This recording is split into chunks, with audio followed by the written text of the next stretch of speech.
Good afternoon, Packers fans. Welcome to a special Sunday edition of Packers Daily, wrapping up the 2024 Packers draft.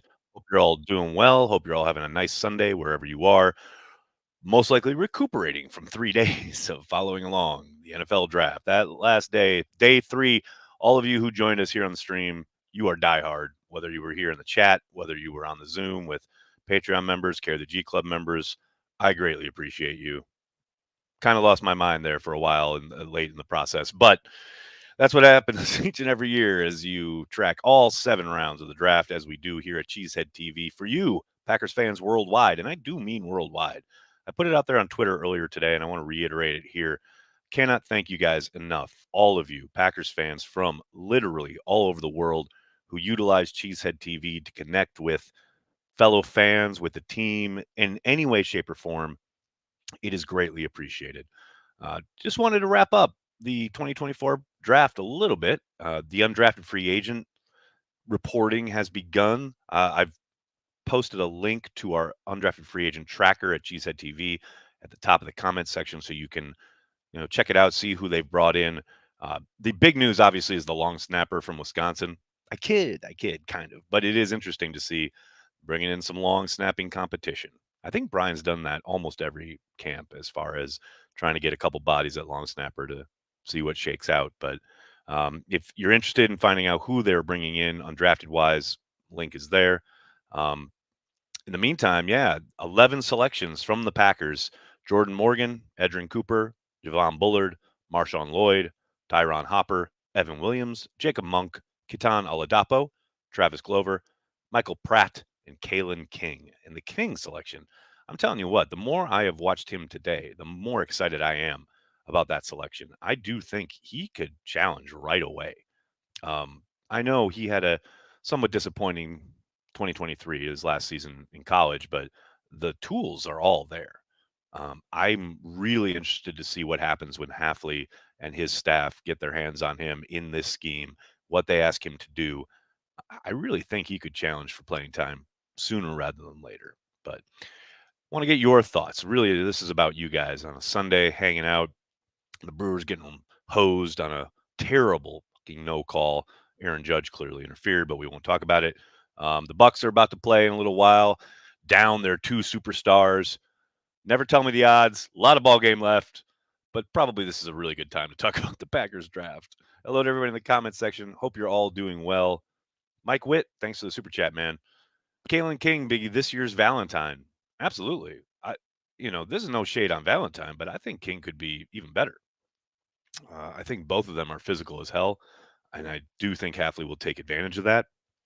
But yeah, absolutely, no question about it. That's what I mean when I say he could be playing a lot sooner than I think maybe we're expecting for a 7th round corner, right? You think that's kind of a throwaway, add in, throw in, late in the draft process. But I'm telling you, you watch his tape. I get there were some rough moments this past season, but the tools are definitely all there. Patrick, thanks for the super chat, man. Appreciate it. Nags, need some predictions. You're the best. Odds, undrafted free agent OT/OG Donovan Jennings makes the 53. Loved him as a prospect. Odds, Jacob Monk beats out Myers for the starting center spot if Tom plays at right tackle. I can't sit here and tell you I've watched anything other than cursory highlights of Donovan Jennings, so I'm not going to be able to tell you much about his ability to make the 53. If he's got a shot, though, because he's in Green Bay. If there is a team, that has shown time and time again, they will give you a shot. They will give you opportunities. It is up to you and what you do with them. He's got, as good a chance as any other undrafted free agent in the league, if not better. I think, there's a handful of teams around the league that do a really good job of fostering competition at the bottom of the roster for those undrafted guys, especially. I think, Green Bay, Seattle, Pittsburgh, there are a few others, but Green Bay is definitely at the top of that list. And, if you're an undrafted free agent and you end up in Green Bay, one of the reasons you probably end up wanting to sign with Green Bay is because you're going to get a legit opportunity. So, as far as Monk possibly beating out Myers, I would not put it outside the realm of possibility in any way, shape, or form. He has played a ton of ball, and he's played at a very high level. I know they like his versatility. There's no doubt about that, but I don't think there's any mystery there, especially if you listen to Matt's press conference yesterday after wrapping up the draft, talking about his ability at center, and I think that's how they view him. The fact that yes, you can play center, and that makes you all automatically right. You have a backup center on the roster if you end up making it. But I do suspect they'll give him opportunities to maybe start challenging Myers for the job. I don't think there's any way, shape, or form we go into training camp this year and don't see Myers getting a few guys gunning for that position. So, yeah, Monk, I think from what I've seen, and I've done a little more work on him than I've done on the undrafted guys. Um, he's definitely got the ability, and he's got the pelts on the wall as far as tons and tons of reps. Right? Um, you never really know how guys are gonna come out the gate, so to speak, once the pads go on, once they get on the field against NFL competition. But I like his makeup, and I do think he'll get a chance to do so, no doubt. Bill, thanks for the super chat, man. Since you are my late night hot tub entertainment, oh boy, I rarely get a chance to watch your show live, but I really love your reality based commentary and cautious optimism. Have a great vacation. Bill, that's really nice of you to say. Thank you so much. Especially gotten some really negative comments after the draft because I always do. But yeah, man, I really appreciate that. And let me tell you, I cannot begin to describe how excited I am about vacation. One of the reasons I wanted to do a chat today is because come Thursday, I'm not going to be doing a chat for like a week. Like I'm going to be out of commission from Thursday until the following Wednesday. So you guys should lap it up your Packers Daily this week because Wednesday will be my last one for like a week. And Bill, I really appreciate it, man. Thank you so much. John, thank you for the super chat, man. Can you imagine the defensive picks working out? I'm excited. Random Packer, the Storming Mormon, Brady Papinga. Oh, that's the first Papinga one we've gotten. Well done. I love it. Can I imagine? I don't know. I can imagine quite a bit. You'll get it. I better. You will. Anybody know the movie? I'm sure some of you do. Yes, I can certainly imagine the defensive picks working out. And if they do, hot daddy, it is going to be a fun time in Green Bay, Wisconsin. Let me tell you that. A lot of ball game left, though. Mike, thanks for the super chat. Interesting. Only 3 premium position picks.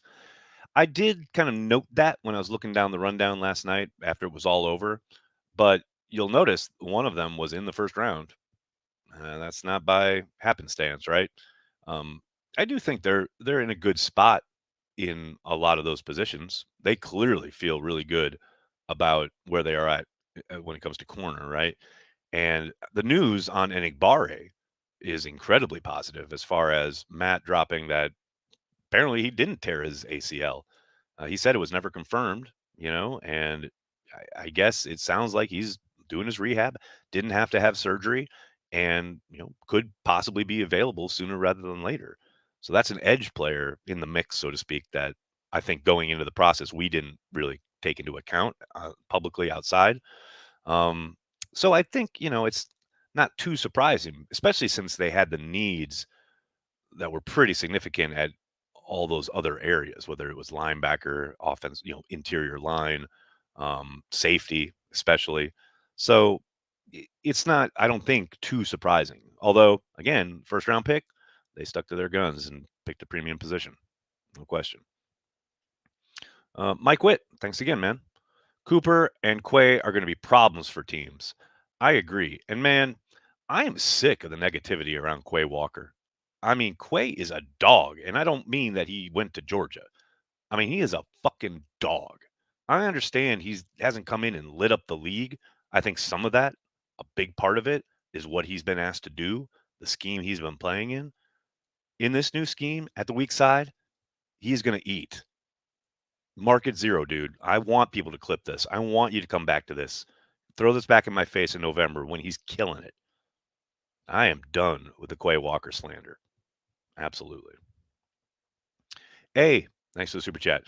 Why change Zach Tom's position? He's a potential all pro where he is now. Don't want to mess up something that's working. He's a potential Hall of Famer at center. Do you want an all pro or do you want a Hall of Famer? I'm somewhat kidding because that's just Rob's reporting from something inside the building. Someone in there, someone in that building thinks he could be a Hall of Fame center. Um, I don't think they're gearing up to do that. I don't think they're dead set on making that happen. But if you put him there and he balls out, I'm all for it, especially because I want to be strong in the middle along the interior of my offensive line. I want Jordan Love to be able to step up. I want him to understand that there is no reason to get happy feet in the pocket.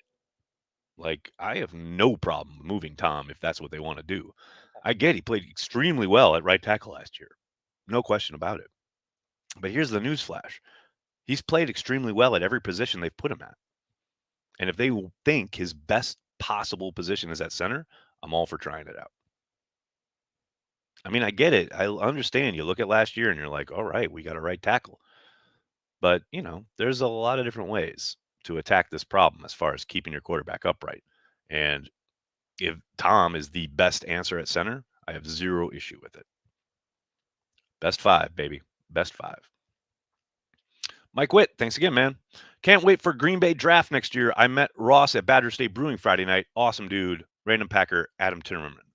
Adam Timmerman. We've had that one before, but that's a good one. So, Mike Witt. So, this begs the question. You went to Badger State. Did you go to the lyric room the night before? I don't know, man. Suspect. And yes, the drafting Green Bay next year is going to be fucking amazing. I cannot wait.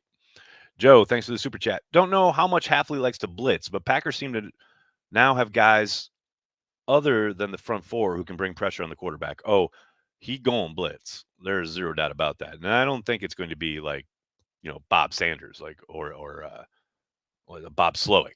Not going to be that, right? But the third down packages are going to be noticeably different. There is going to be a lot more creativity when it comes to trying to pressure the quarterback. He comes out of the Rex Ryan tree when it comes to passing downs, and that stuff can get exotic. And I'm not saying it's going to be exotic every down. Not talking that way, but he's going to draw up some stuff. There's no doubt. And I do think, to your point, he's got some chess pieces now. Now they got to do the work, right? They got to get in there and they got to learn the scheme and got to show that they're up and able to do it consistently. But yeah, I'm excited for it, man. Mario, thanks for the super chat. Thanks for being a Carry the G Club member. Who are you more excited for this upcoming season? Who are you more excited for? Who am I most excited for? Maybe I'm not quite sure, but who am I more excited for? It's a good question. I mean, if you're talking about just let's say the rookie class, out of the rookie class, right? Out of everyone who's been drafted, I got to be honest. Marshawn Lloyd. I think he's going to be hella fun in this offense. You do wonder about the way he has put the ball on the ground a few more times than you'd like, but talking about everything he does, you absolutely love it. I love his ability out of the backfield as a pass catcher too, and I do think Matt LaFleur is really going to lean on the running backs in general this season when it comes to the passing game, and I think Lloyd's going to be a big part of that. And I am thrilled that he's in the backfield for Green Bay. M, what's up, man? Thanks for the super chat. Prototypical Goot draft. So confident. Go Pack, go. You're not lying. It was interesting to see Ken with RAS put out his list of the teams uh, as far as ranking how athletic each draft class was, etc. And he noted that the Packers were pretty run of the mill for them as far as picking a lot of guys who have high RAS. However, he did note that mostly it was guys who hovered around the 8 range rather than the 9 range, which would suggest maybe possibly they're loosening their, or maybe just for this draft, they loosened their thresholds just maybe a little bit. But yeah, pretty typical as far as a lot of really high end athletes filling positions of need, which is certainly welcomed on the defensive side of the ball, especially. Let's see what else we got here, folks. Monk, because that's my last name. That's good. Random Packer, Terrell Middleton. That's a good one, Patrick. I like it. Gary, what's up, man? Thanks for the super chat. The revelations about Enigbari and Stokes are good examples of why the draft consensus has no real value other than for entertainment purposes. I mean, it depends on how you want to be entertained, right? I do think there's value to it, and I do think it's a great thought exercise a lot of the time. But yeah, you got to take it with a grain of salt. There is so much that goes into it. inside the building that we are not privy to, that we don't have access to. I try to remind people of this, but yeah, it can still be stimulating, it can still be informative, and it's a good way to pass the off season. The NFL has the longest off season of all the major sports. Got to do something with it. So I don't have any problem with it. I get a pr- I where I end up having a problem with it is when fans then turn around after the draft and say all sorts of junk about, oh, they should have done this or they should have done that, or why didn't they do this, or they were stupid to do that, blah blah blah, when they don't have like 1/10 of the information that the people inside the building do. That's where the whole draft industrial complex thing just kind of pisses me off. But for the most part, I think yeah, it's fun, it's entertaining. Mike, thanks for the super chat. I had to Thursday night nags, otherwise I would have. Thanks for everything this weekend. It was fun. I wish Packerman would have made an appearance though. Yeah, he made an appearance on my Twitter feed, but not on the old stream. Nick, thanks for the super chat. I really like the draft class, so that means it will be a total bust. This coming from the guy that didn't like the Clay, Rogers, or Love picks. Go Pack, go. Nick, all I'll say to that is curses are being broken left and right. My draft crush, Kitan Oladapo, is one of those members of this draft class. The Packers have never, ever, in the history of ever, selected an Aaron Nagler draft crush, and it happened yesterday. I'm just saying. I'm just saying. Patrick, thanks again, man. How many NFL staffers is Banky going to need to host at his place next April? With 750,000 people on Lombardi Avenue, logistics will be interesting. Yeah, I saw that number, man. Whoo, baby. All I know is I have called dibs on Banky's basement and the Nagler suite. That's all I know. All y'all fend for yourselves because God knows. But maybe, hey, if you're in desperate need, let me know. My dad lives in Appleton. Maybe we can find some space in Shea Nagler. But yes, it's gonna be a little nuts, no doubt about it. Um, Stefan, thank you so much for the super chat. Just saw Tyler interacting with someone on Twitter that the draft event will probably be inside the stadium next year. Would that mean the NFL is selling tickets to get it? Also, enjoy your vacation. Greetings from Germany. Thank you so much. They won't sell tickets. Tickets are free to the draft. They always have been. But they will be interesting to see how they kind of manage the space. And I know that's been talked about as far as possibly having the event or the stage, quote unquote, inside Lambeau, but that's not a done deal yet. The NFL has not indicated where they're going to do it yet. In fact, I don't think the people from the NFL and the event coordination has even been to Lambeau or to Green Bay to start talking about that. So it's a possibility. And if they do it, I have no idea how they're going to handle tickets, like as far as who gets to go in the bowl and whatever. I still suspect they'll have the actual stage outside somewhere. I think they'll do something else inside Lambeau, like inside the bowl. That would be my guess, but that's all it is guesswork.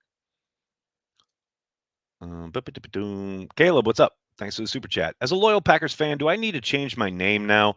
Don't want to be associated with the Bears in any way. Oh, Caleb Williams. Oh, well, hey, no, you can just remind everybody that you're the OG Packers fan because Caleb Williams of the Bears is also a Packers fan.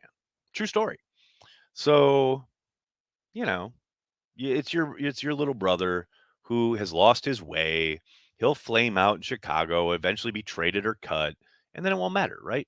But while he's a member of the Chicago Bears, you just remind everybody that you're the OG Caleb Williams. It gives you that opportunity. John, thanks for the super chat. Were you surprised to see Green Bay pass on Kool-Aid? No, not really. I mean, there's no doubt that corner would have been welcome at that spot, but they didn't like the idea of drafting him there, and they went about their merry way. You know, I do think there's every possibility that King ends up having as good or better of a career than Kool-Aid does. And plus, who knows medically? I know Kool-Aid was dealing with some stuff. Maybe McKenzie and company, had some kind of hand in that process. There's so many kind of levels to it. You never really know. But yeah, was I surprised? Not really. You never really know why they want to go the way they go in the draft because we don't have all the information, right? I hope the Brewers are playing an away game during the draft because if 725,000 people show up, they may need the parking there. Well, Dan, they are going to be doing, you know, buses and rail from Milwaukee to Green Bay the whole entire week of the draft. So people will definitely be staying in Milwaukee. Let me see what else we got. Keith says, I think we did well again. I think they did well again, too. That is a pretty astute observation right there. Matt says, no better looking team in the NFC. Too early? Probably a little too early, but run wild with it. I mean, it's the offseason. What, we got months and months and months till we get a snap that counts. So, hell yeah. Best looking team in the NFC. No doubt. I got no problem. Cheesehead meetup for the draft? Oh, Mike, without question. Zero doubt. There will be a meetup. There will be a party. We'll have a draft party. We are going to go to town for the draft next year. No question allowed. No question about it. Patrick, thanks again, man. Did you see the UK Packers fan announce the Evan Williams pick yesterday? Moment of the draft weekend for me. I finally got to see it last night, and my God, my boy, my guy, I love you. Talk about delivering on a big stage. The way he was getting booed and he didn't care. Talking about the 4-time Super Bowl champion Green Bay Packers. I would have come back with also 13 championships, more than anybody in the history of the league. Detroit, you can all suck it. I mean, maybe that would have been a bit much, but yes, I absolutely loved it. Talk about carrying the G in front of the whole world. Fantastic. Absolutely fantastic. All right, I'm going to have to get going. Can't thank you guys enough for hanging out, talking Packers each and every day, Monday through Friday, and sometimes Sunday, right here on the Cheesehead TV social channels. Please do me a monster favor. Hit like on the video, subscribe to the channel, and then tell your friends and tell your family, Cheesehead TV. We are devoted to Green Bay Packers fans worldwide. Thanks a lot, everybody. Have a great day. Go Pack, go.